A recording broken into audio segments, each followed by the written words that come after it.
Jina għatmana Kayne Said, nsellimlek Kayne kif inti, nida xejn ma narak issa. Ninsab tajjeb, nsellimlek Marisa, nsellem lit-tim kollu ta' Kalamita.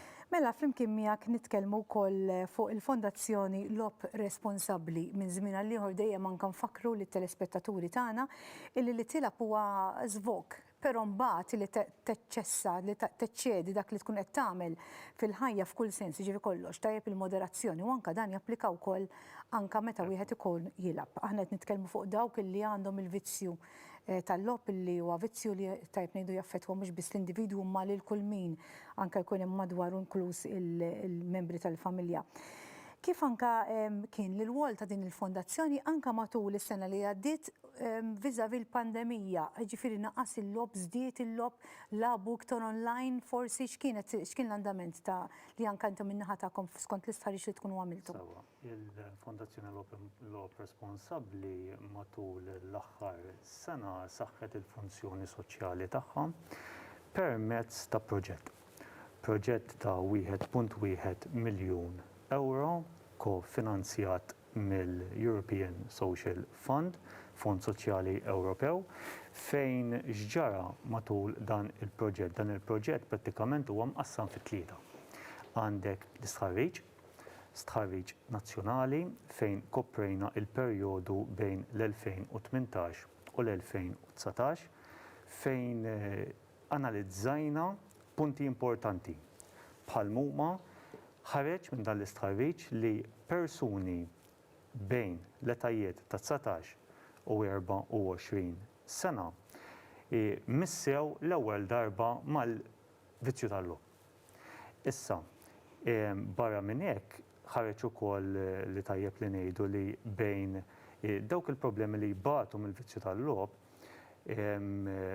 nefqu bejn 100% u 150% tal-paga annwali tagħhom. Jiġifieri deficit qed ngħidu aħna qed jilagħbu aktar milli jifilħu. Biex nitfgħu daqsxejn kollox taħt kuntest. Barra minn hekk ħareġ ukoll il-Lotterija Nazzjonali baqgħet l-aktar logħba li jagħmlu għaliha nies.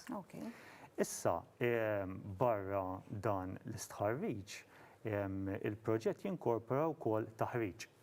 Taħriġ lill-entitajiet responsabbli li jiffaċċjaw il-persuni li jibgħatu mill-problema tal-vizzju tal-lob.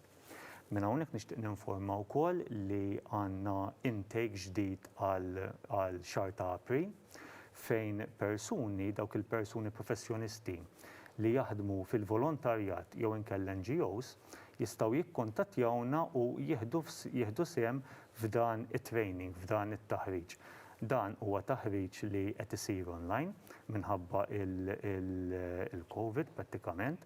Persuni interessati jistgħu jikkuntattjawna fuq info@rgf.org.mt jew inkella jċemplulna fuq 21 499 020 jew 031. Barra mill-istħarriġ u mit-taħriġ aktar tard matul din is-sena il-Fondazzjoni se tkun qed taħdem fuq kampanja ta' għarfien biex inkomplu inwessaw l-għarfien viżavi il-vizzju tal-lob tal-azzard. Biex nirritorna daqsxejn għall-mistoqsija oriġinali tiegħek, Marisa, m'hemmx linja gwida jew inkella statistika li torbot żmien il-COVID, is-sena tal-COVID mal-vizzju tal-lob tal-azzard. Li tista' tgħid kif jgħid l-Ingliż it goes both ways. Kien hemm każijiet, dejjem nirrepeti, kien hemm każijiet fejn persuna qed taħdem mid-dar qed issib ruħha f'sitwazzjoni weħeda u qed tirrikorri aktar għall-vizzju tal-lob. Jew inkella l-istess persuna tgħid isma' issa tinqattar aktar ħin mal-familja tiegħi fejn aħjar inżomm daqsxejn lura.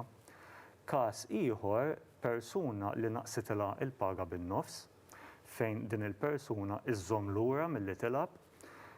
Jew inkella l-istess persuna tgħid isma' naqsit li l-paga bin-nofs, allura rrid inġibha dik il-paga. Allura m'hemmx għalissa m'hemmx linja gwida. Bil-kontra, ġifieri flok tieqaf tilab tittama li bil-lob ħaġġib in-nofs ieħor. Ekku. Diki, il-fondazzjoni barra mill-proġett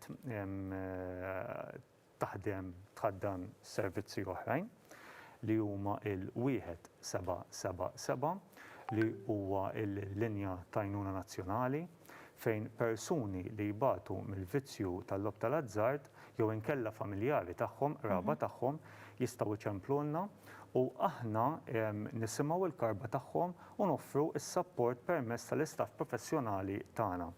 Barra mill-1777 hemm ukoll il-chatline fuq il-website tagħna www.rgf.org.mt fejn bottom right hand corner hemm il-faċilità taċ-chat fejn persuna jekk tħossha skomda li titkellem via it-telephone line tkun tista' tiċċettja anke b'mod anonimu mal-istaff professjonali tagħna. All right. Mela, aħna meta ngħidu u kif tenfasizzaw intom lob responsabbli, qegħdin nitkellmu semmejt pereżempju l-Lotterija Nazzjonali, il-lottu li jintlab kull ġimgħa, dak li jkun jekk hu jkollu budget żgħir, sewwa, mbagħad min għandu budget kbir jagħmel, ma min meta inti jkollok budget żgħir tgħid isma' jiena nixtieq li fil-ġimgħa nilab daw iż-żewġ numri, dak huwa meqjus bħala vizzju jew bħala rutina, ġifieri f'liema kategorija titfgħu intom dejjem japplikaw ukoll għat-tombla għal diversi lob ieħor, imma dment li inti m'intix taffettwa lilek innifsek finanzjarament u l-membri ta' madwarek. Imma rutina kull nhar ta' sibt inti tara kif tagħmel pereżempju biex tilab il-lottu, eżempju. F'liema kategorija titfgħu intom dawn in-nies? Ara, il-Fondazzjoni temmen fil-kunċett tal-lob responsabbli. Lob responsabbli x'inhu? Kif qed tgħid tajjeb ħafna inti Marisa, jekk persuna timxi mal-limitu kemm ta' ħin u kemm ta' flus, dik il-persuna ma tkun qed tagħmel xejn ħażin. Issa dejjem nirrepetiha il-linja ta' kontroll tiegħi hija differenti minn tiegħek, il-budget tiegħi huwa differenti minn tiegħek. Issa jekk dik il-linja tal-kontroll tibda tinqabeż bil-mod il-mod, jista' jagħti l-każ li l-persuna tibda tidħol bil-mod il-mod fil-vizzju tal-lob tal-azzard, dak li nsejħulu il-vizzju patoloġiku. X'jiġifieri patoloġija? Meta il-persuna jiena nħobb niddiskrivija jorqod joħlom li qed jilab iqum jilab. Jiġifieri l-aktar attività importanti f'ħajtu tkun dik tal-lob, la l-familja, la l-ħajja soċjali u professjonali tiegħu, imma jiġi l-vizzju tal-lob tal-azzard.